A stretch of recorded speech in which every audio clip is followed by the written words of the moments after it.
Hallelujah. परमेश्वर का धन्यवाद और एक बार फिर से प्रभु के वचन में से कुछ बातों को समझने की कोशिश करेंगे। और जैसे कि हमने साल में एक विषय को शुरू किया था वो था मिलाप वाला तंबू। ये जो पवित्र स्थान है इसके द्वारा परमेश्वर का आत्मा हम सबको क्या चीजें बताना चाह रहा है।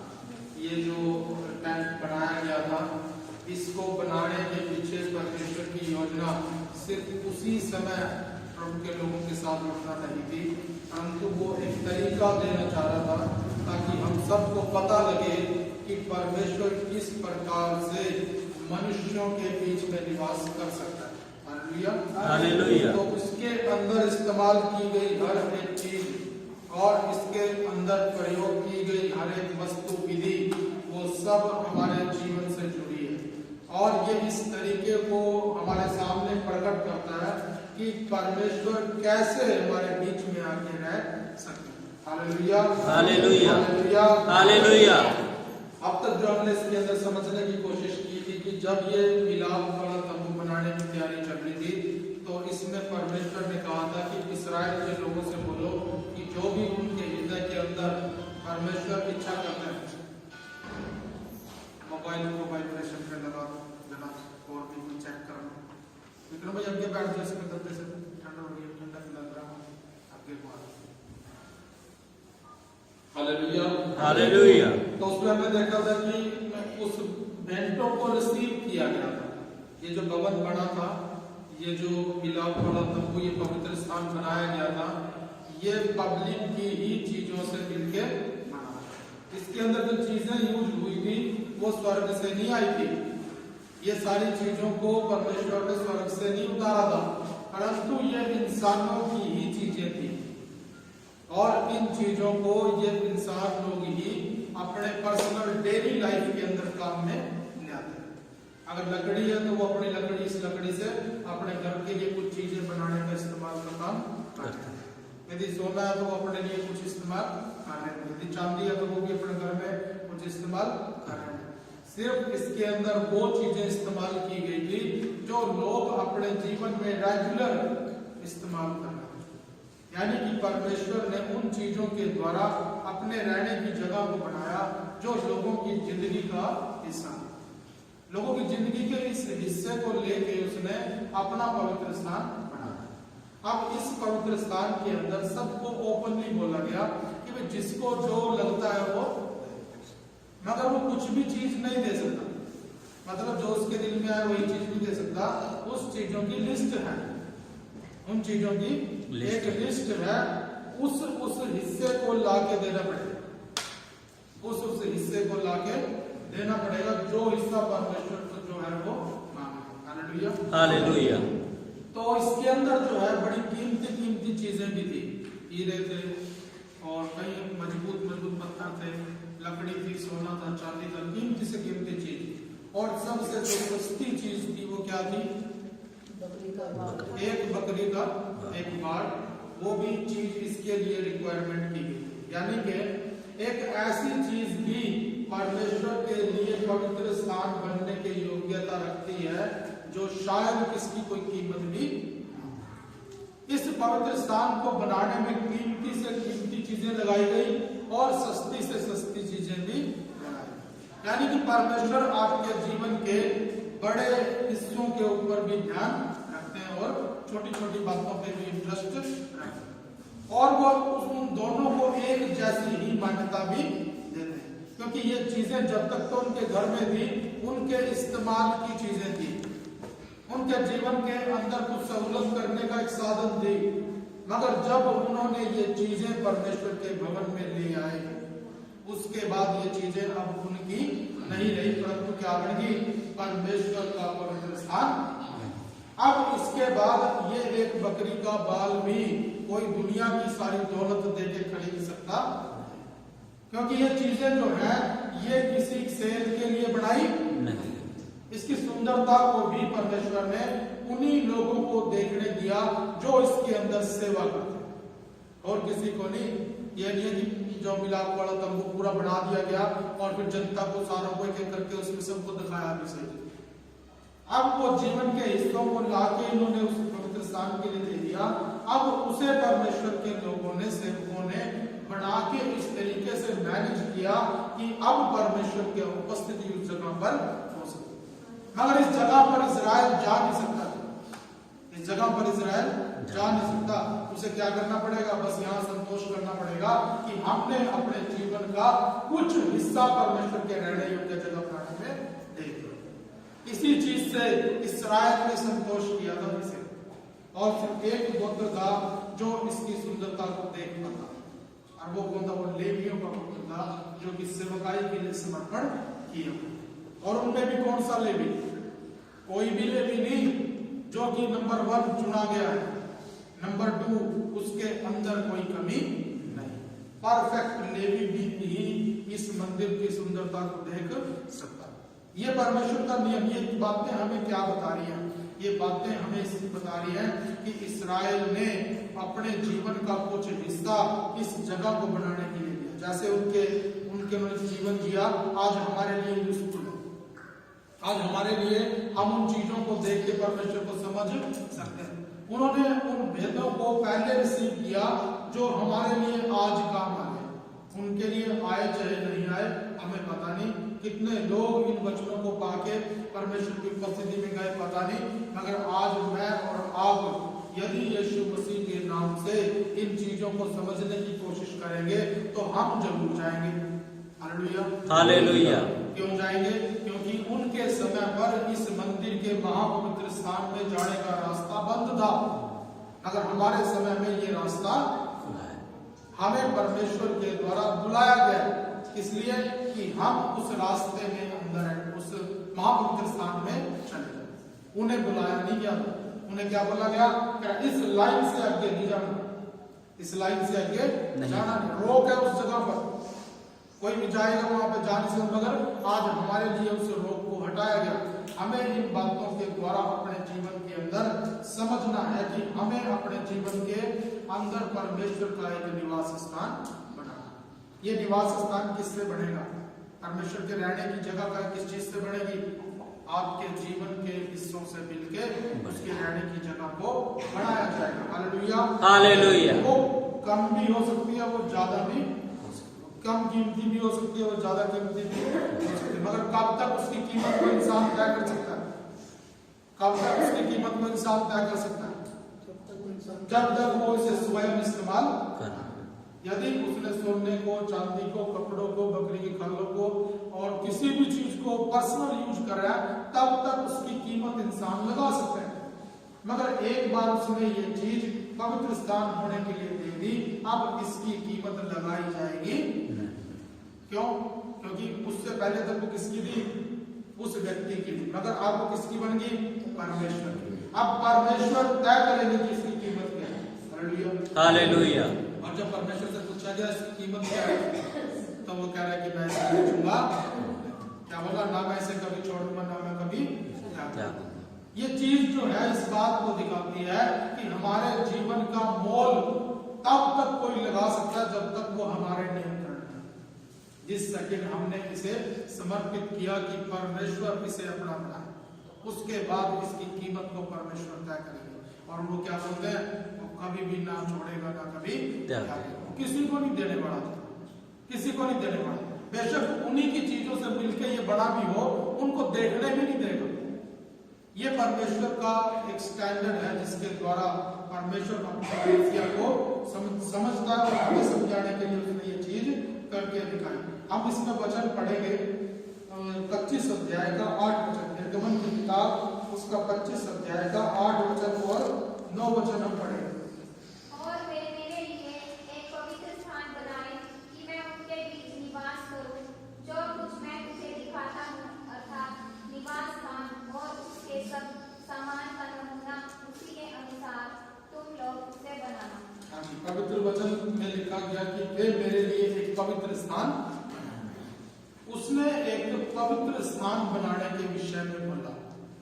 एक पवित्र स्थान बनाने की, यानी कि पवित्र स्थान का मतलब क्या होता है? एक ऐसी जगह जो क्या हो, पवित्र। अब उसे जब बनने के बाद लोगों ने क्या क्या नाम दिए? कोई टैबरनेकल कह रहा है, कोई मिलाप वाला तंबू कह रहा है, कोई वाचा का तंबू कह रहा है, कोई मूसा का तंबू कह रहा है, कोई और भी कई कई नाम उसके लिए वो दे रहे हैं। मगर परमेश्वर ने क्या बोला कि तुम मेरे लिए क्या बनाओ, पवित्र स्थान, एक ऐसा स्थान जिसमें मैं आके रह सकूं। अब वो हो सकता है वो टेंट की शेप में हो सकता है। इसके बाद क्या हुआ था, सुलेमान आया तो उसने इस जगह को बदल के क्या बना दिया, मंदिर बना दिया, है ना, ईंटों पत्थरों का और दूसरे मटेरियल का मंदिर बना दिया। इसका साइज भी उस जगह जाके क्या हो गया, बदल गया। उसके बाद इसकी शेप भी जाके वहां पे बदल गई, इसकी महिमा भी बदल गई। यहाँ पर तो ये सिर्फ अंदर से सुंदर था और बाहर से कैसा, एक बिज्जू की खालों से ढका हुआ एक टेंट था। बाहर से देखने में क्या लगेगा, यदि कोई गधे को अगर शेर की खाल बना दी तो क्या दिखेगा, शेर। अगर शेर को गधे की खाल बना दी तो वो क्या दिखेगा, गधा। क्योंकि बाहर से जो दिखाई दे रहा है, कवर जिस चीज से किया गया, क्या किस चीज से कवर किया गया, इसे बिज्जू की सुइसों की खालों से इसे कवर किया गया। सुइसों की खालों से कवर किया गया तो कैसा दिखेगा, सुइसों के जैसे दिखेगा। बाहर से यदि कोई उसे देखेगा तो क्या बोलेगा, ये तो सुइसों जैसे ही। सुइसों मतलब समझने के लिए बता रहा हूँ, बिज्जू होता है हमारे यहाँ पे जानवर, उसकी खाल से इसको ढका। इसका मतलब क्या, देखने में किसको बोलते हैं बिज्जू, किसको बोलते हैं, जिसको कुछ अकल ना, उसी को नहीं बोलते कि ये कैसा काम कर रहा है, जैसे बिज्जू का ऐसे ही बोलता है। क्योंकि इसको कुछ भी समझ नहीं है। एक रिजेक्टेड एक जानवर था जिसकी खालों से इसको कवर किया गया। इसका मतलब क्या है, परमेश्वर ने सब कुछ बनाया, सबसे कीमती सामान उसमें लगाया, टनों के हिसाब से सोना चांदी पित्तल लोहा लकड़ी उसमें यूज किया, मगर लास्ट में क्या करता है, उसके ऊपर कवर कर देता है, किससे, एक बिज्जू की खालों से उसे कवर करता है। ये बात किस चीज को दिखा रही है, परमेश्वर का वचन कह रहा है, मैंने जगत के मूर्खों को चुन लिया ताकि ज्ञानवानों को लज्जित करें। दिखने में तो वो प्रभु के चेले कैसे दिख रहे थे, कह रहे क्या ये अनपढ़ लोग, क्या ये मछुआरे लोग, क्या ये गलीली लोग नहीं है, कह रहा इन्हें इतना ज्ञान कहां से, इन्हें इतनी भेद की बातें पता कहां से चल गई। क्योंकि दिखने में तो कैसे लग रहे हैं, बिज्जू जैसे लग रहे हैं, मगर अंदर इतनी सुंदरता इनके अंदर कहां से आई, इतनी महिमा इनके अंदर कहां से आई। कैसे परमेश्वर आके इस तंबू के अंदर निवास कर सकता है, कैसे परमेश्वर ने अपनी महिमा से इस तंबू को भर दिया। यहाँ तक कि जब तक ये बड़ा रहता है तब तक इसराइल हारता ही नहीं। इसकी शक्ति की जो गाथाएं हैं, कर इसराइल से न सुनो बल्कि इसराइल के आसपास रहने वाले लोगों से सुनो। जब निनवे के अंदर उसने प्रचार किया योनस नबी ने, तो उस समय पे उस देश के इतिहास में दर्ज था कि इनका परमेश्वर कौन है, शक्तिशाली परमेश्वर, और वो बड़े बड़े काम करता है, वो राज्यों को पलट देता है। अगर जिनको घमंड है तो घमंड को चूर चूर केवल इस्राएल का परमेश्वर ही कर सकता। हालेलुया। तब एकदम से पता लगता है कि भाई हमें क्या करना चाहिए, अब परमेश्वर के सामने नम्र होना चाहिए, परमेश्वर के सामने नम्र होना चाहिए। इस बात को समझने के लिए उन लोगों को 40 दिन सिर्फ लगे। हमें पता नहीं कितना समय लगेगा इस बात को समझने के लिए कि हमें अपने परमेश्वर के सामने नम्र बनना है। प्रभु का वचन कहता है हमें कवर किया गया था, एक समय तक हमें कवर किया गया था। किस चीज से, यीशु मसीह ने खुद बोला कह रहा है उसने जगत से मूर्खों को, तुच्छों को, नीचों को, वरन जो है भी नहीं कह रहा उन्हें भी चुन लिया, उन्हें भी चुन लिया। क्यों चुन लिया, क्यों वो ऐसे ही दिखते हैं उसके बाद भी, कारण ये है कि ताकि परमेश्वर के कार्य प्रकट हो सके, परमेश्वर की शक्ति प्रकट हो सके, परमेश्वर का विचार हमारे समूह के सामने प्रकट हो सके। प्रभु का वचन कहता है कि यीशु मसीह ने गवाही दी यूहन्ना बपतिस्मा देने वाले के बारे में, कर जितने स्त्रियों से जन्मे उनमें सबसे बड़ा यूहन्ना, और यूहन्ना को देख तो लो कैसा था, कह रहा उसने क्या किया, वो तो ऊंट के रोए का वस्त्र पहना, यानी कि उसने ऊंट की खाल को ओढ़ा हुआ, कोई उसने सूट अच्छे से पहना हुआ नहीं। और क्या कहता था, टिड्डियां और दाख मधु और वन मधु खाया करता। तो इस व्यक्ति को देखो, दिखने में कहीं से सलीका नजर आ रहा है क्या, मगर परमेश्वर की दृष्टि में वो क्या है, सबसे बड़ा, क्या कारण है? क्योंकि वो परमेश्वर के वचन को धारण करके ऊंची आवाज से बोलने की हिम्मत रखता है। Hallelujah, hallelujah. जिस तरीके से मनुष्य देखता है उस तरीके से परमेश्वर नहीं देखता। जिस तरीके से मनुष्य किसी चीज की वैल्यूएशन करते हैं, परमेश्वर उस तरीके से वैल्यूएशन नहीं करते। जब परमेश्वर ने शाऊल को भेजा कि जा राजा चुन, तो जब उसने शाऊल को दिया उसने कोई सवाल नहीं किया। क्यों? क्योंकि शाऊल जो था पूरे इस्राएल में सबसे लंबा व्यक्ति था, सारा इस्राएल उसके कंधे पे आता था और शमूएल को कुछ प्रॉब्लम नहीं हुई। अगर जब दूसरी बार बोला राजा चुन, तो उसके बाद वो बड़े ताकतवर लड़कों को आते हुए देख रहा है और बड़ी लड़ाई लड़ने वाले लोगों को देख रहा है, बहुत सारे हथियार चलाने वालों को देख रहा है। एक रिजेक्ट, प्रभु का आत्मा कह रहा है ये नहीं है, दूसरे के भी नहीं है, तीसरा भी नहीं है।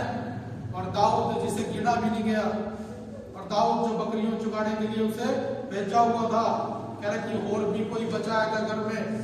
कह रहा है तो है मगर उसका क्या?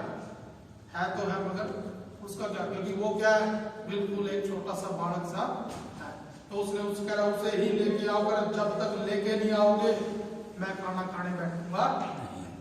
तब उस समय पे परमेश्वर के आत्मा ने जब उसको शमूएल के सामने किया, तो शमूएल ने कहा कि कह वो एक सुंदर लड़का था, अभी तो छोटा सा ही था, कह रहा इसे राजा बनाऊं, कह रहा इसे ही बना क्योंकि ये मेरे मन के अनुसार। और उसे क्या बोला? कर जिस तरीके से मनुष्य देखते वैसे ही हुआ नहीं देखता। कह रहा डील डॉल पे जाना नहीं है। आज हम जिस परमेश्वर के वचन को समझने की कोशिश कर रहे हैं, वो हमें एक संदेश देना चाह रहा है। कह रहा है कि तुम मेरे लिए एक पवित्र स्थान बनाओ, पवित्र स्थान बनाओ। वो बाद में कैसा भी दिखे, वो कैसा भी दिखे, मगर एक माइंड में एक बात को रखो कि हमें क्या करना है, एक पवित्र स्थान बनाना है। किस लिए? किस लिए? परमेश्वर, ताकि परमेश्वर आके उसमें निवास कर सके। परमेश्वर आके उसमें निवास कर सके। यदि हम कोई अभी लैंप स्टैंड बनाएंगे, होल्डर लगाएंगे, तो ये किसके लिए है? कि पैड़ी लगाएं, इसके ऊपर चढ़े और उंगली लगा लें इसमें, इसके लिए लगाया होल्डर ही बचे। इसके अंदर लट्टू लगाने, इसका ट्यूबलाइट लग जाएगी क्या? ट्यूबलाइट नहीं लगेगी। एक स्पेसिफिक जगह, एक स्पेसिफिक एक तरीके से परमेश्वर के लिए कुछ चीजों को बनाना। यदि आपने किसी लैंप स्टैंड को बनाया तो उसके ऊपर लैंप ही रखना चाहिए और कोई चीज उस पर रखने की जरूरत नहीं। आपने जिस गाड़ी को जिस काम के लिए खरीदा उसी में लगाओगे तो क्या है? अच्छा है। यदि आप किसी चीज को किसी स्पेशल पर्पस के लिए लेके आए तो उसके लिए ही उसे क्या करना? यूज करना। यही चीज पवित्र वचन इस्राएल को समझा रहा है। कह रहा कि और वे मेरे लिए एक पवित्र स्थान बनाए कि मैं उनके बीच में निवास कर सकूं। यदि हम चाह रहे हैं कि कोई गेस्ट हमारे पास आए तो हमारे पास एक गेस्ट रूम होना चाहिए, या फिर आपके माइंड में पिक्चर क्लियर होनी चाहिए कि कोई गेस्ट आएगा तो मैं उसे कहाँ पे बिठाऊंगा, है ना? पहले से क्लियर होना चाहिए।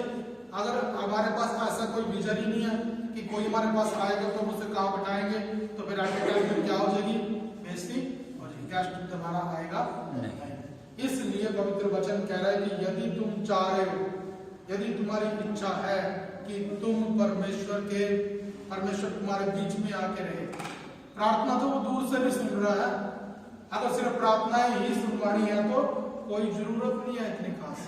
प्रार्थना तो वो दूर से भी सुन रहा है। मेरे हृदय के अंदर कोई ऐसा विचार नहीं जिसे आप पूरी तरीके से न जानते हो, तो सिर्फ प्रार्थना सुनवाने के लिए पवित्र स्थान बनाने की जरूरत है क्या?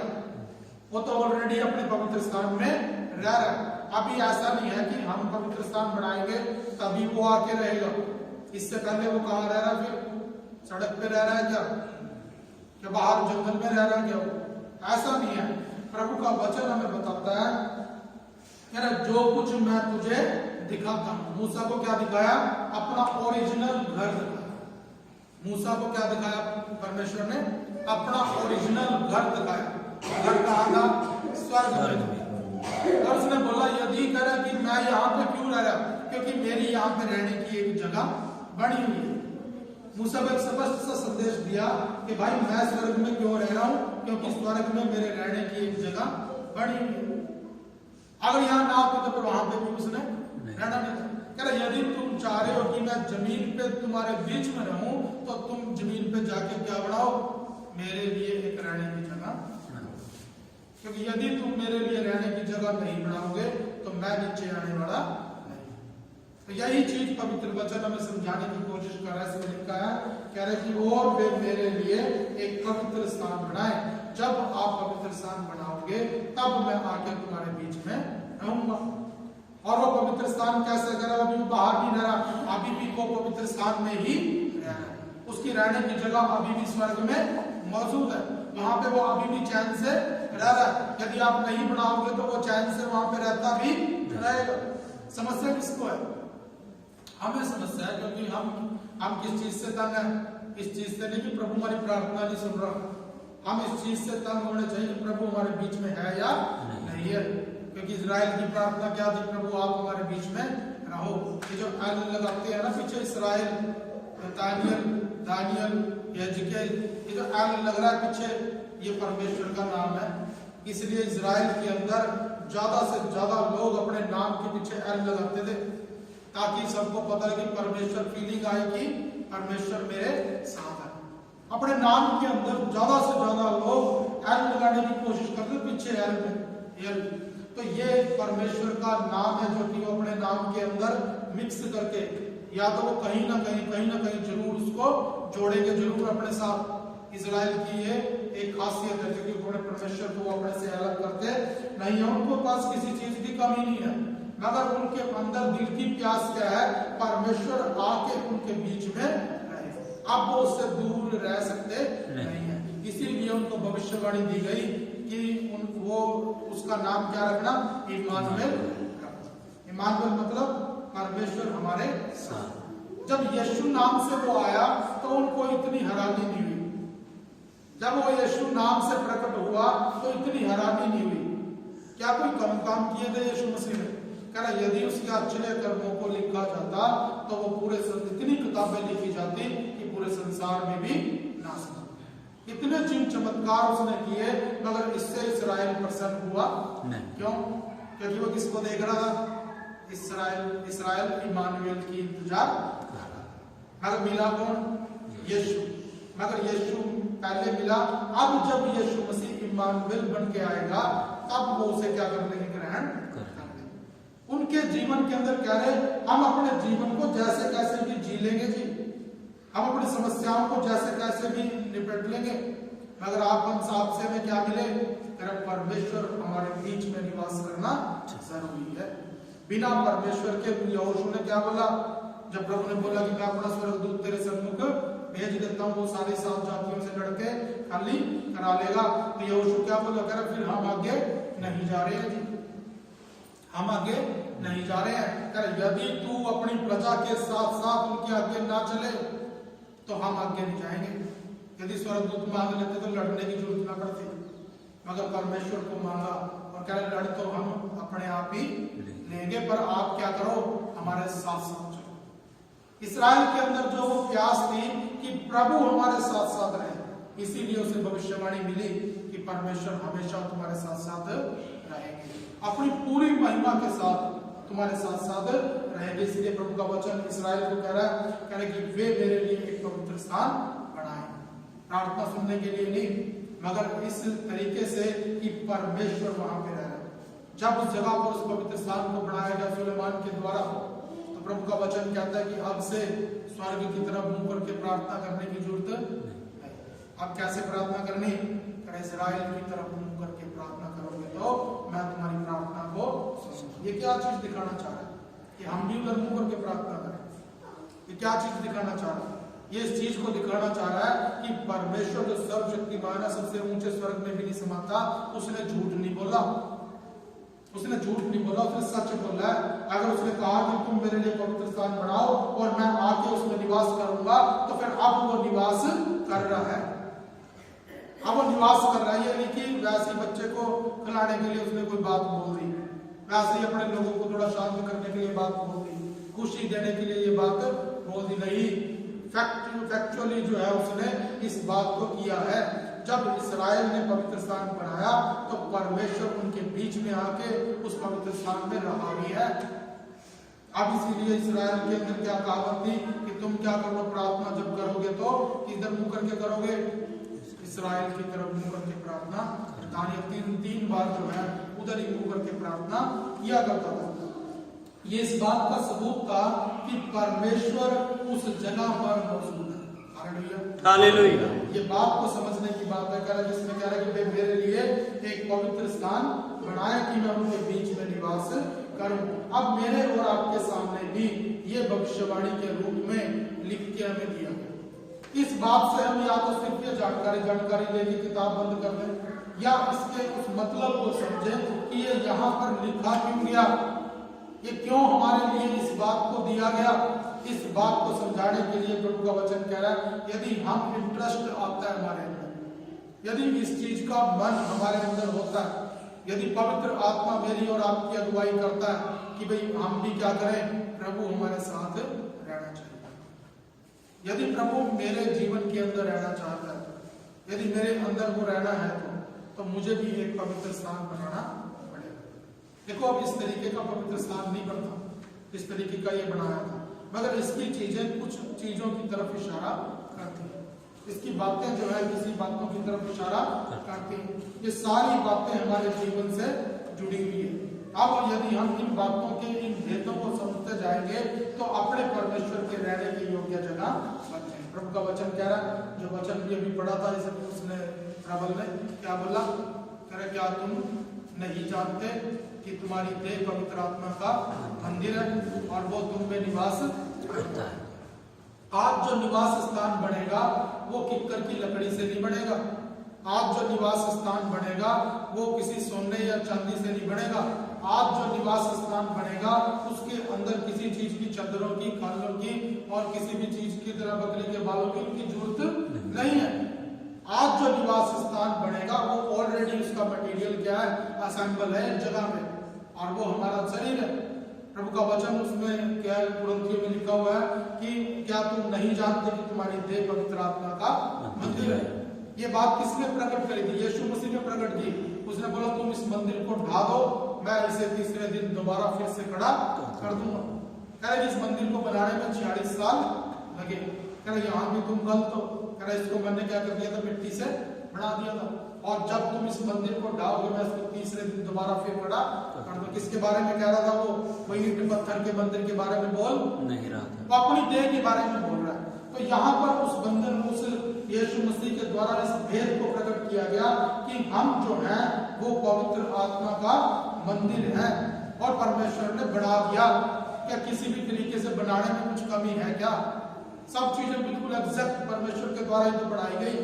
क्या कुछ चीजें हमने भी अपने आप बना ली?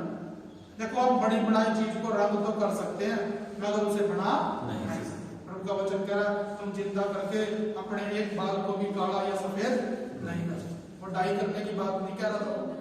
डाई करके तो आप चाहे वो भी काला कर लो, डाई करने की बात नहीं चल रही है वहां पे, कलर ऊपर से करने की बात नहीं चल रही है।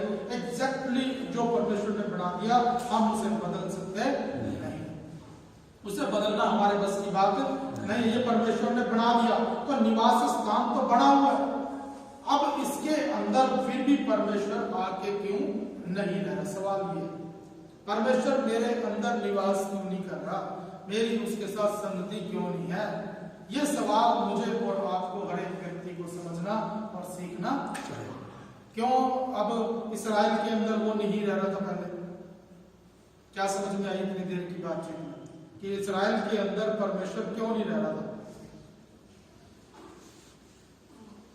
मिलाप वाले तंबू से पहले परमेश्वर की योग्य जगह नहीं थी। अब क्योंकि वहां पर उसके रहने की योग्य पवित्र स्थान नहीं था। क्यों इस्राएल के बीच में नहीं रह रहा था? एक ही जवाब है कि वहां पर रहने की जगह नहीं थी। अब यहाँ पर क्यों नहीं 10,000 लोग आ सकते? क्योंकि उनके रहने की जगह यहाँ पर नहीं। सिंपल सी बात, यदि जगह होगी तो लोग भी आ जाएंगे, जगह ही नहीं है तो फिर लोग भी नहीं आएंगे। प्रभु का वचन कह रहा है यदि इस्राएल में, क्या इस्राएल से परमेश्वर जुड़ा नहीं हुआ था? उनके बिना मांगे मदद करने के लिए गया कि नहीं गया? और लड़ लड़ के उनको क्या किया? गुलामी से आजाद करवाया। एक चमत्कार खत्म नहीं होता तो दूसरा शुरू करता। हर दिन आकाश से वो वर्षा करके उनको मन्ना पिला रहा है, उनको पानी भी पिला रहा है, सब काम कर रहा है, मगर रह नहीं रहा उनके बीच। आज कई बार मसीह लोगों के जीवन में भी प्रभु सारी प्रार्थनाओं को सुनते हैं सारे जरूरतों को भी पूरा करते हैं, हर तरीके से उनके साथ भी रहते हैं। यदि कोई उन्हें दुख दे तो प्रभु उनसे लड़ते भी हैं, मगर फिर भी हो सकता है प्रभु हमारे बीच में न रहे। क्यों नहीं रह सकते? क्योंकि क्या हमने उसके रहने के योग्य पवित्र स्थान को बनाया या नहीं? इस पवित्र स्थान की खासियत समझ लो, क्योंकि प्रार्थना सुनना, उससे आशीषें पाना, उसका फेवर प्राप्त करना, इन चीजों को तो प्रभु करेंगे, जरूर करेंगे, और बिना आप पवित्र स्थान ना भी बनाओ तब भी वो करेंगे। यीशु मसीह का दास कैसे बोलता पौलुस, कह रहा जब हम पापी ही थे तब मसीह मेरे लिए क्रूस पे। अरे ये बात सत्य और हर प्रकार से मानने योग्य कि मसीह यीशु पापियों का उद्धार करने जगत में आया, सबसे बड़ा है। ये बात क्यों उसमें बोली गई? क्योंकि जब हम पापी ही थे तब भी हमारी प्रार्थना को सुन रहा था, जब हम उससे दूर थे तब भी हमारे पीछे पीछे उसका आत्मा घूम रहा था। हम अपनी जिंदगी के प्रति अवेयर नहीं थे, वो हमारी जिंदगी के प्रति अवेयर था। इसलिए हमें थोड़ा थोड़ा मोड़ते अपने वचन के अधीन ले आया। आज हम बैठ के प्रभु के वचन को सुन रहे हैं। तो ये नहीं कह सकते कि प्रभु हमारे साथ नहीं है। प्रभु हमारे साथ है, हमसे बातें भी करता है, हमारी प्रार्थनाएं भी सुनता है, हमारी मदद भी करता है, हमारे हर दुख सुख में हमारे साथ किसी भी व्यक्ति से पहले खड़ा है जी, मगर उसको आपके साथ रह रहा है या नहीं रह रहा।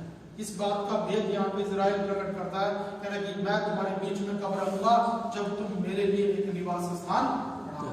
इसके बारे में पहली बात समझ लो, ये निवास स्थान कैसे बनेगा? आपके जीवन से जुड़ी चीजों के द्वारा बनेगा। आपके जीवन के जुड़ी हुई चीजों, जिन चीजों का आप अपने जीवन में इस्तेमाल करते हो, उन चीजों के द्वारा ये रहने की जगह बनेगी। सबसे ज्यादा हम क्या इस्तेमाल करते हैं? अपने घर को इस्तेमाल करते हैं। जिस जगह पे हम रह रहे हैं उस जगह पर, यानी कि उसका इसके अंदर रोल है जी। उसके बाद क्या इसके अंदर लगा हुआ था? क्या इसके अंदर कई तरह के कपड़े जो हैं वो लगे हुए थे, यानी कि हम इन चीजों को मैटर करेगा उसके रहने के अंदर ये चीजें, और सोना चांदी, उसके बाद पत्थर, और उसके बाद तरह तरह के पत्थर, और उसके बाद ये चीजें, इन सब चीजों के द्वारा जिन्हें हम अपनी डेली लाइफ के अंदर इस्तेमाल कर रहे हैं, उन चीजों के द्वारा इस पवित्र स्थान को बनाया जाएगा। तो हमारा ध्यान कभी भी इन चीजों से ना हटे।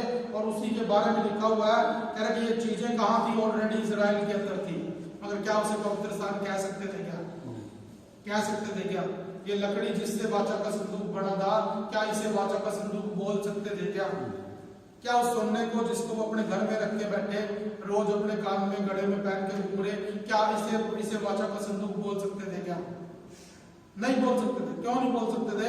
क्योंकि अभी वो उस शेप में, उस तरीके में, उस अनुसार वो बनी नहीं।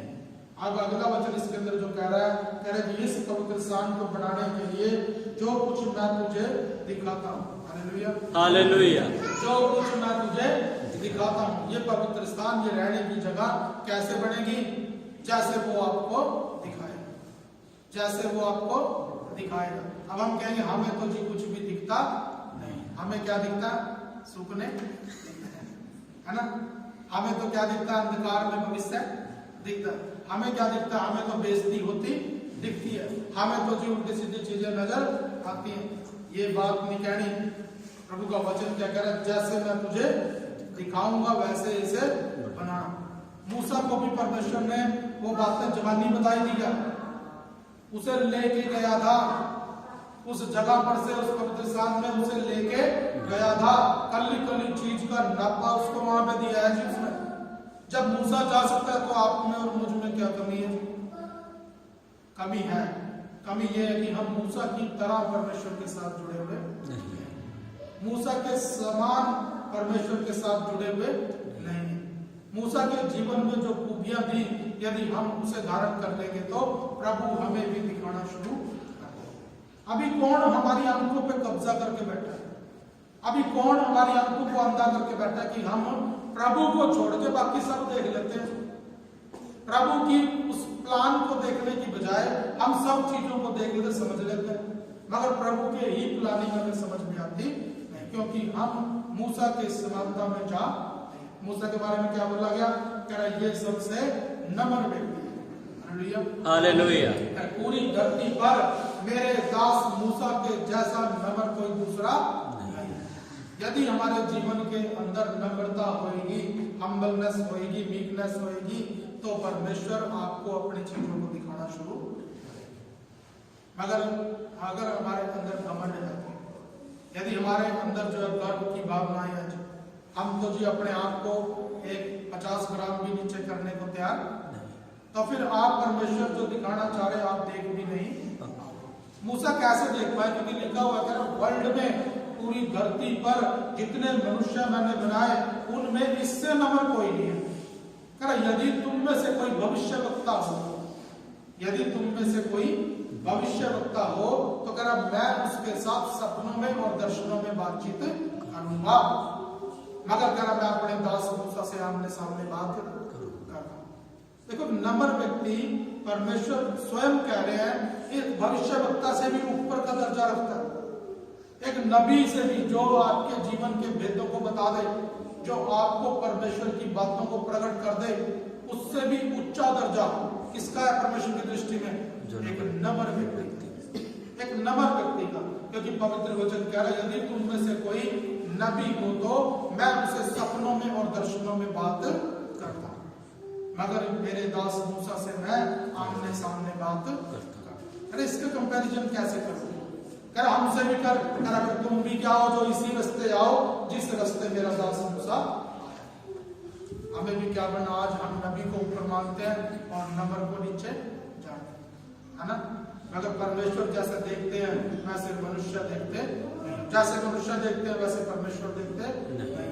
आज यदि हम अपने नाम को नबी जोड़ लें तो एकदम से क्या हो जाएगा? अट्रैक्शन।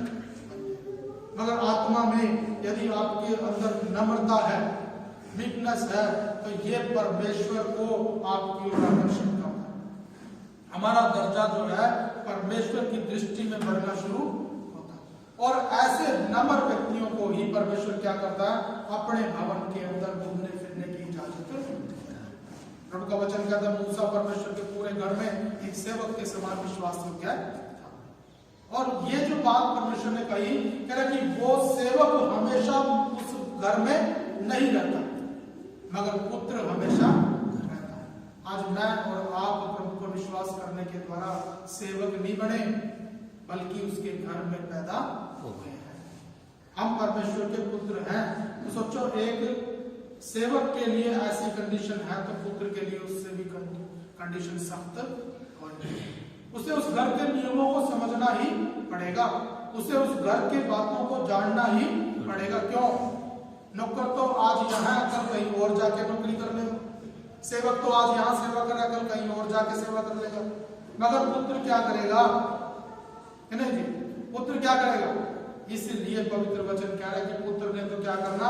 सारे इस जमीन जायदाद को संभालना है जी। क्या होता है जी, जो काम कर रहा है उसका तो लंच ब्रेक होता है, मगर बेटों का कोई लंच ब्रेक नहीं होता। उसे तो कब गाना गाएगा? जब काम सारा कंप्लीट हो जाएगा। ये अपनापन होता है, ये काम हमारा दर्जा। आज हम मूसा की समानता को नहीं, हम यीशु मसीह की समानता को देख के आगे बढ़ रहे हैं। प्रभु का वचन कह रहा है कि जो कुछ मैं तुझे दिखाता हूँ, हालेलुया हालेलुया, कैसे पवित्र स्थान बनेगा, कैसा पवित्र स्थान बनाना है, ये परमेश्वर आपको दिखाएंगे जी, है ना? ये परमेश्वर आपको दिखाएंगे। मगर कई बार क्या होता है कि जब प्रभु हमारी आंखें खोलता है तो हम दूसरों के जीवन को देखना शुरू कर देते हैं।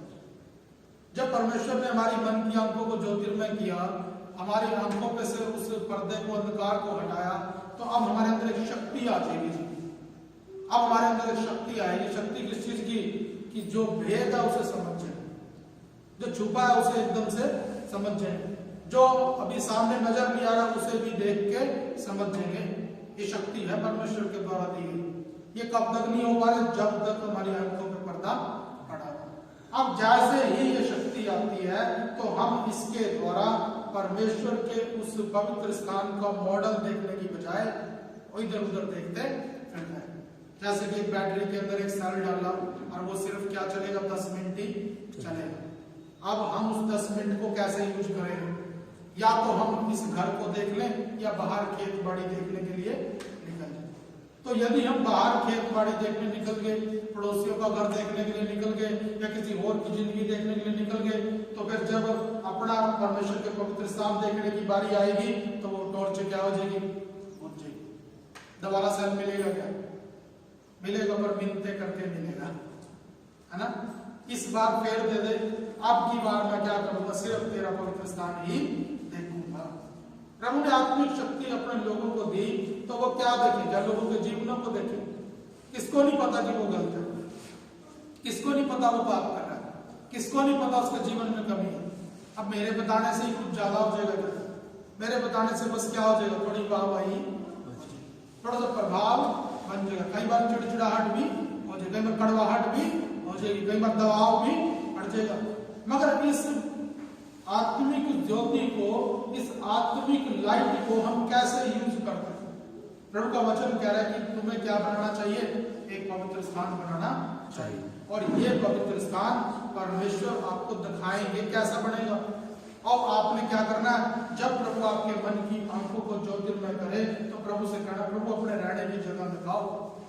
क्या बोला था उस यूहन्ना के चेलों ने जाके यीशु मसीह से, कह रहा हे प्रभु क्या तू ही आया, हम और किसी की इंतजार करें? यीशु ने क्या बोला, जब उन्होंने पूछा हे रब्बी तू कहाँ पे रहता है, तो यीशु ने क्या बोला, हाँ मैं वहां गली नंबर 7 में, वार्ड नंबर 2 में रहता हूँ। ऐसे बोला क्या? कह रहा मेरे साथ चलो, मेरे साथ चलो। सुसमाचार क्या बोलता है? सुसमाचार कहीं पर भी अपनी बातों में अनफिट रहता नहीं है जी। 1 पॉइंट 1 इंच एक मात्रा भी पूरी होगी। पवित्र वचन में लिखा हुआ कह रहा है कि जब चेलों ने यीशु मसीह से पूछा हे रब्बी तू कहाँ पे रहता है, हे गुरु तू कहाँ पे रहता है, तो उसने बोला मेरे साथ तुम्हें इसके लिए चलना पड़ेगा। जैसे मूसा से बोला था जब परमेश्वर के बारे में, आप कहाँ रहते हो, कैसा बनाऊं, मेरे साथ चल और मैं तुझे दिखाऊंगा मैं कैसी जगह पे रहता हूँ। अब वो कैसी थी कैसी नहीं थी ये बात की बात है। अगर प्रभु से जब हम पूछते हैं प्रभु तू कहाँ रहता है, तो हमें क्या बोलेंगे? ये नहीं बताना शुरू नहीं करेंगे मैं यहाँ रहता हूँ, मैं वहां रहता हूँ, वहां रहता हूँ, नहीं, अगर मेरे साथ चलो और देख लो। तो प्रभु का वचन कह रहा है कि जो कुछ मैं तुझे दिखाता हूँ, अर्थात निवास स्थान और उसके सब समान का नमूना। यीशु मसीह ने उन्हें क्या दिखाया? ना सिर्फ अपने रहने की जगह दिखाई, बल्कि अपने काम करने का तरीका भी दिखाया। क्या बोला उनको? कह रहे कि उसने सुबह उठकर क्या बोला?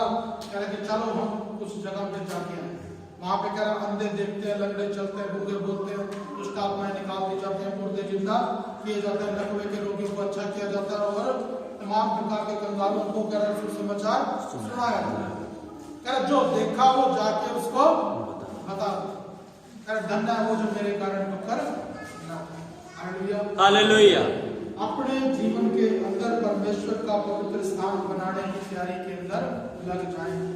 अपने जीवन के अंदर परमेश्वर का पवित्र स्थान बनाने की तैयारी में लग जाएं और वैसे ही हवा में तीर चलाने की जरूरत नहीं है। इसके लिए प्रॉपर गाइडेंस मौजूद है। इसके अंदर क्या क्या मटेरियल लगेगा वो मटेरियल की लिस्ट वहां पे लगी हुई है। इसके अंदर आप कुछ भी लगा नहीं सकते जी। क्या हमारे घर को जामुन खड़ी थी, हम तो जामुन का बैठने की लकड़ी उसमें लगाएंगे। हम ये नहीं कह सकते जी आम लगा हुआ जी, हम तो आम की लकड़ी भी इसमें लगाएंगे। प्रभु ने कहा जिसमें अनार लगा दो, कहते हैं अनार की हम तो इसमें आलू काट लगाएंगे। ऐसे नहीं होगा। उसके अंदर आप वो चीजें नहीं लगा सकते जो कि आपकी इच्छा है। इसके अंदर आप वो तरीका नहीं लगा सकते जो आपका तरीका है। इसके अंदर वो डिजाइनिंग नहीं दे सकते जो आपने सोच रखी है। इस पवित्र स्थान को बनाने के लिए परमेश्वर ने एक एक चीज को प्लान करके रखा है। इसके मटेरियल को तय करके रखा है। इसका मटेरियल जो है वही लगेगा जो इसके अंदर मांगा गया। कई बार कहते हैं एल्युमिनियम ले आओ, घर पे क्या पड़ा है? एल्युमिनियम पड़ा है। एल्युमिनियम को अपने घर पे ही रखो, एल्युमिनियम लगेगा नहीं। इसके अंदर कह रहा मोती ले आऊं, कह रहा मोती नहीं लगेंगे, एक ही जगह मोती लगा हुआ नहीं है। हम इन चीजों को कैसे समझते हैं? कह रहा स्टील ले आऊं, कह रहा इसमें चर्बी नहीं लगेगा, कह रहा नहीं मुझे स्टील चाहिए नहीं है। इसका मटेरियल तय है जी। यदि हम अपने जीवन के अंदर परमेश्वर का पवित्र स्थान बनाना चाह रहे हैं तो इसका मटेरियल तय है। आपको प्रेम, आनंद, शांति, धीरज, कृपा, भलाई, विश्वास, नम्रता, संयम के द्वारा अपने फलों को प्रकट करना है तो ऐसे ही करना है। कई बार बोलते हैं कि हम थोड़ा सा झूठ बोल रहे, इससे परमेश्वर की महिमा हो जाएगी। ये मटेरियल प्रभु के रहने की जगह बढ़ाएगा नहीं, उसकी महिमा करने के लिए जो मटेरियल है वही यूज करो जी। उसकी महिमा करने के लिए जो तरीके प्रभु ने बताए उसी तरीके से उसकी महिमा भी करो। ऐसे नहीं, प्रभु का वचन कहता है कि मैंने तेरी महिमा करी है, अब तू भी मेरी महिमा कर। वो कह रहा कि मैं अपने विषय में मनुष्यों की गवाही नहीं चाहता, कह रहा मेरी गवाही देने वाला एक है और वो सच्चा है। कह रहा मैं अपने विषय में मनुष्यों की गवाही नहीं मांगता। कह रहा अगर मेरी गवाही भी देनी है तो वो भी कैसे देनी पड़ेगी? बड़े तरीके से उसकी आत्मा से भर के देनी पड़ेगी। हम शारीरिक मनुष्य रहते हुए अपने आप को बिना पवित्र स्थान बढ़ाए कैसे उसकी गवाही देंगे? हम बिना पवित्र स्थान बढ़ाए हुए, हम बिना उसके मटेरियल को यूज किए हुए उसकी एक नमूना, एक छोटा, एक डुप्लीकेट कॉपी तो बढ़ा सकते हैं, मगर ओरिजिनल नहीं होएगा। इसीलिए आज कलीसियाओं के अंदर असली और नकली कलीसिया को शब्द बोलना पड़ता है। क्यों? क्योंकि दिखने में तो वैसा ही है, कह रहा ऊपर भी बिज्जू की खाले, अंदर भी बिज्जू ही बैठा है ना। ऊपर से दिखने में भी मूर्ख है और अंदर भी मूर्ख ही है। ऊपर भी उसको अंधेरा छाया हुआ, अंदर भी अंधेरा छाया हुआ। प्रभु का वचन कह रहा है कि तुझे अभी दिखता नहीं है।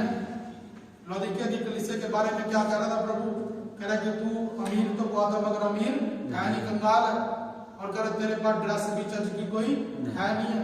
अब ये बातें कलीसिया से बोल रहा है और वो अपने आप को क्या समझ रही थी? कह रहा मैं को तो दिखता भी बहुत है। क्या बोला प्रभु ने? कह रहा सुरमा मेरे से क्या ले ले? मोल ले ले। सुरमे की जगह वहां पर दवाई है जी। कह रहा मैं तेरी आंखों के अंदर वो दवाई डाल के तुझे देखने की शक्ति दूंगा। आज कलीसिया क्या बोलती है? मुझे नहीं दिखाई देता जी, मुझे दिखाई नहीं देता। ये पढ़े उस लौदीकिया की कलीसिया के बारे में, फिर हम उसके बाद से क्रॉस करेंगे।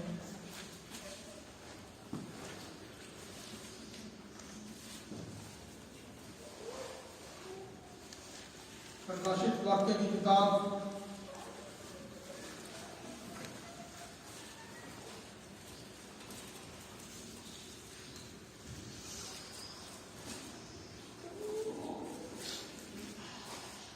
और इसका 17वां वचन। तू कहता है कि मैं धनी हूँ और धनवान हो गया हूँ और मुझे किसी वस्तु की घड़ी नहीं, और यह नहीं जानता कि तू अभागा और तुच्छ और कंगाल और अंधा और नंगा है। हाँ जी, प्रभु और आगे बढ़ो क्या लिखा है? इसीलिए मैं तुझे सम्मति देता हूँ कि आज मैं पाया हुआ सोना मुझसे मोल ले कि तू धनी हो जाए, और श्वेत वस्त्र ले ले कि पहनकर तुझे अपने नंगेपन की लज्जा ना हो, और अपनी आंखों में लगाने के लिए सुरमा ले ले कि तू देखने लगे। हाँ जी, प्रभु का वचन इस तरीके से कह रहा है। 19 में लिखा गया मैं जिन जिन से प्रेम रखता हूँ उन सबको उलाना और ताड़ना भी देता हूँ। आज पवित्र वचन के अनुसार प्रभु हमें कह रहा है कि भाई हमें क्या बनाना चाहिए? एक पवित्र स्थान बनाने की जरूरत है। और ये जरूरत क्यों है? बिना इसके प्रभु आपके बीच में आके रहेंगे नहीं। यदि हम पवित्र स्थान बनाना चाह रहे हैं तो ये पवित्र स्थान आपको अंदाजे से नहीं परंतु देख के बनाना पड़ेगा। अब हम क्या, हमें तो दिखता ही नहीं, तो प्रभु का वचन क्या कह रहा है इस कलीसिया के लिए? कह रहा है उसका सुरमा मेरे से मोल ले ले। उसके सुरमे को, ये सुरमा जो है ये कोई सुरमा बनाने की कंपनी नहीं है उसकी, बल्कि इसका वचन इस तरीके से कह रहा है कि ये जो सुरमा इसे दवाई के रूप में बोला गया इसे। कह रहा मैं तेरी इन आंखों का इलाज करूंगा, मैं तुझे इस देखने की शक्ति दूंगा, क्योंकि आज की इस कलीसिया की आंखें अंधकार ने, शैतान ने अंधा कर दिया। आज जो कलीसिया है वो परमेश्वर के इस विषयों को देख ही नहीं पा रही। बाकी सब कुछ देख लेंगे मगर फिर भी आज अगर किसी की आंखें प्रभु खोलते भी हैं, अगर आज किसी की देखने की शक्ति देते भी हैं, तो फिर भी वो क्या करने लगता है? दूसरों की कमियों को देखना शुरू करता है, दूसरों के जीवन के अंदर देखना शुरू करता है, उसके भेद प्रकट करने की कोशिश करता है। किसकी शक्ति से कर रहा है जी? हो सकता है शुरू में तो किसकी शक्ति से होएगा? परमेश्वर की। मगर प्रभु ने क्या ये करने के लिए दिया था? क्या अपने भविष्यवाणी का वरदान ये करने के लिए दिया था? क्या मैं आपको बता दूं कि आपका काम कब होएगा? क्या ये करने के लिए प्रभु ने देखने की आत्मिक आंखें खोली थी? ये आप देखने के लिए नहीं, बल्कि उस मॉडल को देखने के लिए आंखें खोली थी कि मैं क्या कर सकूं, उस परमेश्वर के रहने की जगह को देख सकूं। और वो बुद्धि वो समझ क्यों दी थी? ताकि मैं उसको देख के याद भी रख सकूं। और वो हिम्मत वो ताकत क्यों दी थी? ताकि उसके अनुसार बढ़ा भी सकूं।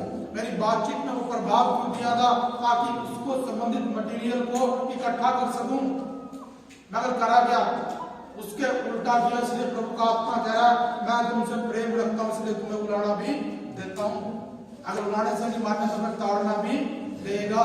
यदि हम कह रहे हैं प्रभु ये ताड़ना बड़ा काम गलत है, तो कह रहा फिर मैं प्रेम रखना छोड़ दूंगा। क्यों? क्योंकि जिससे प्रेम रखता है उससे तो वो क्या करता है, उलाना भी देगा और ताड़ना भी देगा। एक ही तरीका है प्रभु की ताड़ना से बचने का, या यूं कहें दो तरीके हैं। या तो आप ऐसे काम करना बंद कर दो, या फिर प्रभु आपसे प्रेम रखना बंद कर दो। आज हम जिस स्टेज पे खड़े हैं, ये कलीसिया हमारे स्थिति को बताती है। आज कलीसिया के विषय में क्या, कलीसिया अपने विषय में क्या कह रही, हमारे पास तो प्रभु का दिया सब कुछ है। पहले एक चीज दी, अब दो चीज है। पहले एक स्थिति खराब थी, ये अच्छाई पे पहुंच गई। हम पहले बेकार थे, अब अच्छे हो गए। आज 70% गवाहियां इसी चीज की हैं जी। आज कलीसिया कह रही है मेरे पास ये भी है, मेरे पास वो भी है। कैसे मिला? मेरा प्रभु के नाम से मिला। क्या ये गलत है? मैं इसको बिल्कुल भी गलत नहीं कह रहा, मैं इसको बिल्कुल भी गलत नहीं कह रहा। प्रभु आपको तरक्की देना चाहेंगे। प्रभु का वचन कहता है राज्य धार्मिकता की खोज करो, सब चीजें आके तुमसे अपने आप जुड़ जाएगी। ये चीज गलत नहीं है, मगर मेरे कहने का भाव ये है कि हम अपने विषय में क्या हमने अपने घर में, अपने परिवार में प्रभु के रहने की जगह भी बनाई है। जब कोई संसारिक लोग अपने घर को बनाते हैं, दुकान को बनाते हैं, उसमें छोटा सा मंदिर जरूर बनाएंगे, मगर हमें ऐसे मंदिर बनाने की जरूरत नहीं है। परंतु प्रभु कह रहे हैं कि तुम्हारे जीवन में मेरे लिए पवित्र स्थान होना तो चाहिए।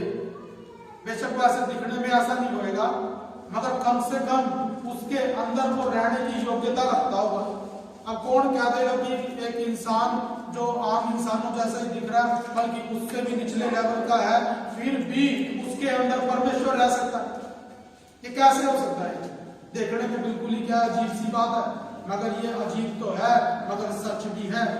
पवित्र वचन कह रहा अपनी कलीसिया से, आज कलीसिया कह रही मेरे पास किसी चीज की कोई कमी नहीं है, अगर होती है तो मैं यीशु नाम में उसे पूरा कर देती हूँ। मगर प्रभु कह रहे मेरे रहने की जगह कहाँ है? मेरे रहने की जगह कहाँ है? तुम सारी चीजों को मेरे नाम से करते जा रहे हो, सब चीजों को मेरे नाम से पाते जा रहे हो, और जब मैं आता हूँ तो तुम दरवाजा बंद कर ले रहे। जब आता हूँ तो उस समय पे अंदर रहने के लिए कोई जगह है नहीं है। प्रभु का वचन यहाँ पे किस तरीके से बोल रहा है, 20 वचन पढ़े।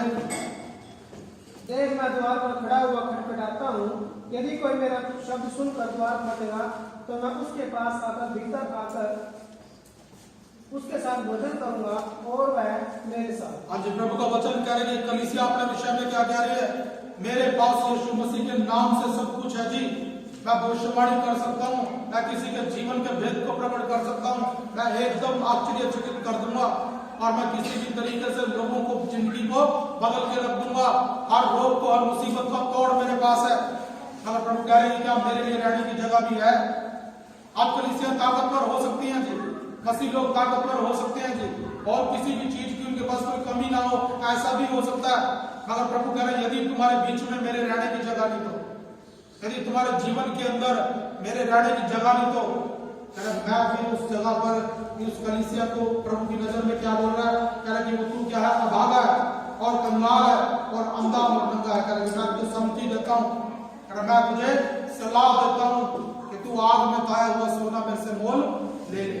आज हम जिन बातों को पढ़ने की कोशिश करें, समझने की कोशिश करें कि वो सामर्थ्य का हिस्सा है। अगर आप प्रभु से बरकतें प्राप्त करना चाह रहे, इसके लिए पवित्र स्थान की जरूरत नहीं है। वो तो बचपन से हमारी जरूरतों को पूरा करते आ रहा है। जब हम मांगना भी नहीं जानते थे तब भी किसी ना किसी ने वो चीजें हमें लाके दी है। जब बोलना भी नहीं जानते तब भी किसी ने देखभाल करी है। जब हम अपने किसी की मदद नहीं कर सकते थे तब भी किसी ने हमें पाला पोसा है जी। आज यदि हम खड़े हो गए, आज हम अच्छे तरीके से बन गए, आज हम कह रहे हैं कि भाई यही सब कुछ है जी। ये सब कुछ नहीं है, मगर प्रभु का वचन कह रहा है कि तुम्हारे बीच में यदि तुम मुझसे प्रेम रखते हो तो रहने की जगह होना जरूरी है। क्या मेरे घर के अंदर कोई ऐसी जगह जहां पर प्रभु रह सकते हैं? क्या कोई जीवन का हिस्सा है जिसमें प्रभु रह सकते हैं? क्या मेरे आत्मा में, मेरे व्यापार में, मेरे और चीजों में प्रभु रह सकते हैं? अब कैसे बनाई ये जगह? प्रभु का वचन कह रहा है अपने दिमाग से न बना लेना। अपने दिमाग से बनाने के लिए ये पवित्र स्थान नहीं है। अपने दिमाग से नहीं बना सकते आप इसे। बल्कि कैसे बनाना पड़ेगा? परमेश्वर के दी हुई उस गाइडलाइन के अनुसार इसे बनाना पड़ेगा। कौन इसे बनाएंगे? जो उसके उस मॉडल को देखकर उसको करने की हिम्मत रखते हैं। जब हम इस पवित्र स्थान की इस बनावट को देखने की कोशिश शुरू करेंगे, अगले बार से हम इसके और किसी गहराई पहलू को समझने की कोशिश करेंगे, तो इतनी बात जरूर समझ लें कि परमेश्वर जब तक आप में न रहेगा, जब तक आप उसमें पवित्र स्थान ना बना लो, उसके रहने का स्थान अपने जीवन में बना ला लो। और उसी के लिए हम इसके एक एक हिस्से को बारी बारी से समझना शुरू करेंगे। और जब एक एक हिस्से को समझते जाएंगे तो हम पाएंगे कि वाकई में परमेश्वर का पवित्र स्थान कैसे करता है। आज उसकी शक्तियों को, सामर्थ्यों को अनुभव करना वो एक अलग विषय है, मगर प्रभु के लिए पवित्र स्थान बनाना ये दूसरा विषय है। जितने लोगों ने इसके अंदर अपने हाथ को बढ़ाया, जितने लोगों ने इसे बनाने के लिए मेहनत करी है, जितने लोगों ने इसे बनाने के लिए अपने कामों को किया, आज वो इतिहास में दर्ज है जी। उसके पहले तंबू बनाया तो मूसा का तंबू बुवाया, उसके बाद सुलेमान ने मंदिर बनाया तो सुलेमान का मंदिर कहलाया, उसके बाद जब नहम्याह ने मंदिर बनाया तो वो नहम्याह का मंदिर कहलाया, उसके बाद जरुब्बाबेल का मंदिर कहलाया, फिर हेरोदेस का मंदिर कहलाया। जिस किसी ने इसे बनाने की तैयारी करी है, इसे उसी का नाम दिया गया। हालांकि मंदिर का नाम किसके नाम पे पड़ता है? जिसका वो मंदिर होता है, यानी कि जो उसके अंदर पूजा करी जाती है जिसकी, उसका नाम लगता है। मगर यहाँ पर नाम किसका लगता है? उसके बनाने वाले का नाम लगता है। बाइबल स्वयं इस मिलाप वाले तंबू को मूसा का तंबू बोल दिया जी। और उसके बाद जब नहम्याह ने बनाया तो नहम्याह का मंदिर बोल दिया जी, जरुब्बाबेल का मंदिर बोलती है, सुलेमान का मंदिर बोलती है, हेरोदेस जो कि इजरायली भी था, मगर क्योंकि उसने उस मंदिर को बनाया, प्रभु का वचन कहता है कि उसका नाम भी क्या पड़ गया? हेरोदेस का मंदिर। क्योंकि जो इसे बढ़ाएगा इसका नाम भी किसका चढ़ जाएगा? उसी का चढ़ेगा। हालांकि आम संसारिक मंदिरों में क्या होता है? जिसका मंदिर होता है, जो उसमें पूजा जाता है, उसी के नाम पे मंदिर का नाम होता है। मगर प्रभु की दृष्टि में क्या है? जो इसे बढ़ाएगा इसका नाम उसके नाम पे रहेगा। आज हम अपने जीवन के अंदर जब प्रभु के लिए पवित्र स्थान बनाएंगे तो ये एक संदेश को देगा, ये एक सिग्नल को देगा, ये उस बात को प्रकट करेगा कि ये व्यक्ति ने क्या कर दिया? पवित्र स्थान बना दिया। इस व्यक्ति ने पवित्र स्थान बना दिया। ये उसके नाम से वो सिग्नल जाते हैं, उसके नाम से वो संदेश जाते हैं। उस तरीके से बनने और बनाने के लिए पवित्र वचन कह रहे कि जो कुछ मैं तुझे दिखाता हूँ, इसके लिए प्रभु के द्वारा आत्मिक अंकों का खोला जाना जरूरी है। मूसा की आत्मिक अंकें कोई उसने किसी मंत्र को 2 करोड़ बार जप के नहीं खोली थी, उसने अपनी अंकों को बहुत सारा उपवास करके नहीं खोला था, उसने अपनी अंकों को बहुत सारी प्रार्थना करके नहीं खोला था, परंतु कैसे खोला था? नम्रता के द्वारा, दीनता के द्वारा। हम उस हम्बलनेस को, हम उस दीनता के द्वारा प्रभु के पास से देखने की शक्ति पा सकते हैं। क्योंकि नबियों को भी वो शक्ति भी थी कि प्रभु को आमने सामने देख सके, मगर मूसा को वो शक्ति थी कि वो प्रभु को आमने सामने देख सके। ये कैसे आ पाया? नम्रता के कारण, उसकी दीनता के कारण। प्रभु का वचन कह रहा है यीशु मसीह के विषय में भी कह रहा है वो अपनी उसकी दीनता में उसका न्याय ना हो सका। वो भी दीन व्यक्ति था, इसलिए उसने पिता को देखा था और इतना दीन था कि हमें भी उसे दिखा सकता है। आज पवित्र वचन के अंदर हमने इस बात को समझा कि जो कुछ मैं तुझे दिखाता हूँ, अर्थात निवास स्थान और उसके सब सामान का नमूना, क्या उसी के अनुसार तुम लोग उसे बनाना। यदि आज मैं और आप उस पवित्र स्थान को बनाने के लिए तैयारी करते हैं तो प्रभु के लोगों से कैसे बनाना है, जैसे प्रभु गाइड करें। इसे अपने हिसाब से बना सकते नहीं, इसका मटेरियल अपने हिसाब से तय कर नहीं सकते। अगर इसमें किक्कर की लकड़ी मांगी तो किक्कर की लकड़ी ही लगी है जी, अगर इसमें बिज्जू की खाल मांगी तो बिज्जू की खाल ही लगेगी जी। यदि इसके अंदर और काले रंग से कलर करना था तो फिर वो कलर भी करना ही था। आज उनकी बातों को समझने की कोशिश कर रहे हैं। ये बातें हमारे जीवन से जुड़ी है जी। ये भविष्यवाणी की किताब इसके अंदर लिख दिया, ये कोई वैसे ही हमें इस तरीके से नहीं कि हमारा मंदिर देखो जी कितना सुंदर लग रहा, ये दिखाने के लिए नहीं है। ये इसलिए है ताकि हम इसकी चीजों के इशारों को समझें, इसके अंदर के भेदों को समझ के आज अपने जीवन को कैसे ढालना, कैसे बनाना, इसे कर सके। Hallelujah, hallelujah. आइए आगे रोज की सभा के लिए अपनी तैयारी को करेंगे और जरूर इन बातों को अपने मन में मनन करें। आइए अपनी जगह पर खड़े हो जाएं। हालेलुया, धन्यवाद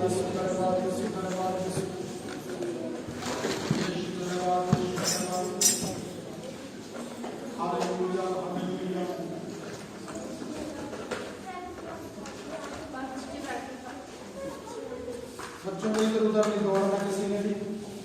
और जो लोग पेज में शामिल नहीं है वो बच्चों को संभाल सकते हैं। जिन लोगों ने बपतिस्मा लिया वो सामने वाली लाइन